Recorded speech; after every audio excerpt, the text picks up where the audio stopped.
The Russian invasion of Ukraine is both a philanthropic tragedy and an economic disaster. Something is dangerously wrong in a world where its second largest oil producer is now a pariah state and may soon be crippled once its banks are ejected from SWIFT.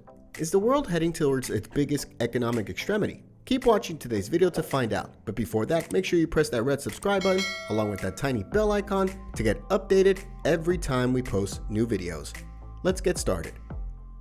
Russia and Ukraine are also the source of nearly 1/3 of the world's wheat and corn exports. So, $105 billion of rent is now combined with the hike in food prices to produce the worst of all economic scenarios, stagflation. This is coming down at a time when the world had hardly recovered from the trauma of the COVID-19 pandemic and supply chain shocks. The conflict already looks like the most serious war in Europe since 1945. Russian forces carried out airstrikes, captured army bases, and advanced toward Kyiv as civilians fled. Western officers said the capital may fall at any time, with its air defenses excluded. Vladimir Putin's brutality in Ukraine could be the catalyst for the coming recession if a diplomatic answer doesn't defuse this rearmost Kremlin time bomb.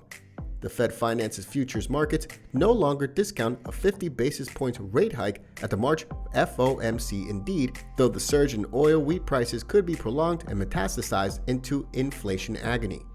Putin's aggression in Ukraine is a classic testament to the failure of American NATO deterrence, and this has ominous implications for China's claims over its renegade province, Taiwan.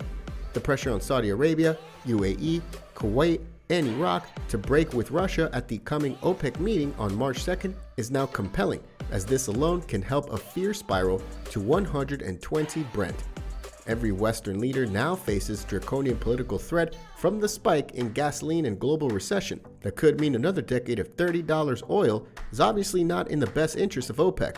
Indeed, at these prices, a hike in U.S. shale output and demand destruction is inevitable.